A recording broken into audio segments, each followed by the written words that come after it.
you probably noticed I don't feel about that war the way we were told we were supposed to feel about that war, the way we were ordered and instructed by the United States government to feel about that war. You see, I tell you, my mind doesn't work that way.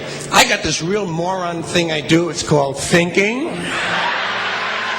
And I'm not a very good American because I like to form my own opinions.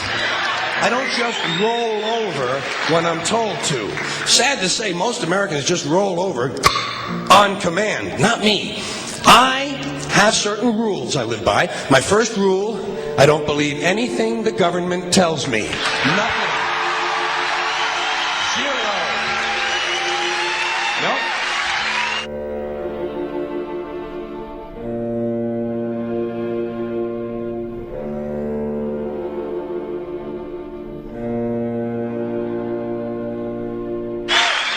And I don't take very seriously the media or the press in this country, who in the case of the Persian Gulf War were nothing more than unpaid employees of the Department of Defense, and who most of the time function as kind of an unofficial public relations agency for the United States government. So I don't listen to them. I don't really believe in my country. And I gotta tell you folks, I don't get all choked up about yellow ribbons and American flags. Now, to balance the scale, I'd like to talk about some things that bring us together. Things that point out our similarities instead of our differences. Because that's all you ever hear about in this country is our differences. That's all the media and the politicians are ever talking about, the things that separate us, things that make us different from one another. That's the way the ruling class operates in any society. They try to divide the rest of the people. They keep the lower and the middle classes fighting with each other so that they, the rich, can run off with all the fucking money. Fairly simple thing happens to work.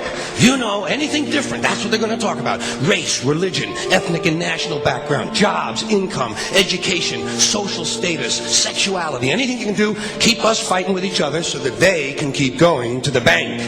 You know how I describe the economic and social classes in this country? The upper class keeps all of the money, pays none of the taxes. The middle class pays all of the taxes, does all of the work. The poor are there just to scare the shit out of the middle class. Keep them showing up at those jobs. Politicians know that word. They use it on you. Politicians have traditionally hidden behind three things: the flag, the Bible, and children. No child left behind. No child left behind. Oh, really? Well, it wasn't long ago you were talking about giving kids a head start. Head start, left behind. Someone's losing fucking ground here. But there's a reason. There's a reason. There's a reason for this.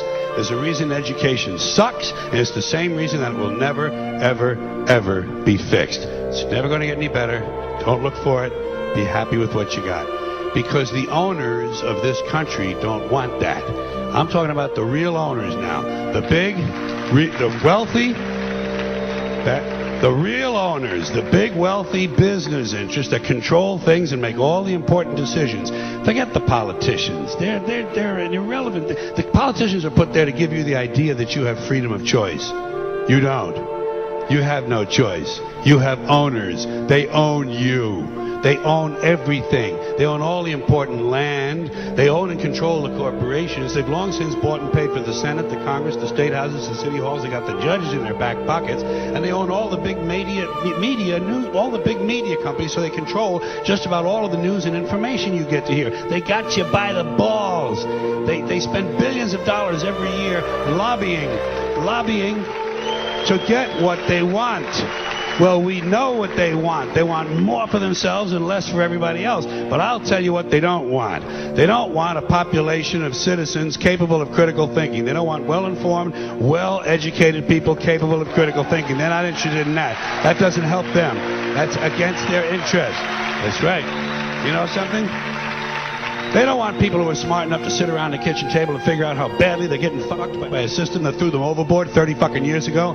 They don't want that. You know what they want? They want obedient workers. Obedient workers, people who are just smart enough to run the machines and do the paperwork, and just dumb enough to passively accept all these increasingly shittier jobs with the lower pay, the longer hours, the reduced benefits, the end of overtime, and the vanishing pension that disappears the minute you go to collect it. And now they're coming for your Social Security money. They want your fucking retirement money. They want it back so they can give it to their criminal friends on Wall Street. And you know something? They'll get it. They'll get it all from you sooner or later, because they own this fucking place. It's a big club, and you ain't in it. You and I are not in the big club.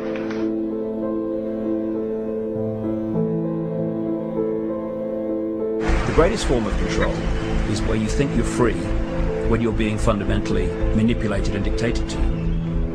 One form of dictatorship is being in a prison cell and you can see the bars and touch them. The other one is sitting in a prison cell but you can't see the bar, you think you're free. What the human race is suffering from is mass hypnosis. We are being hypnotized by people like this.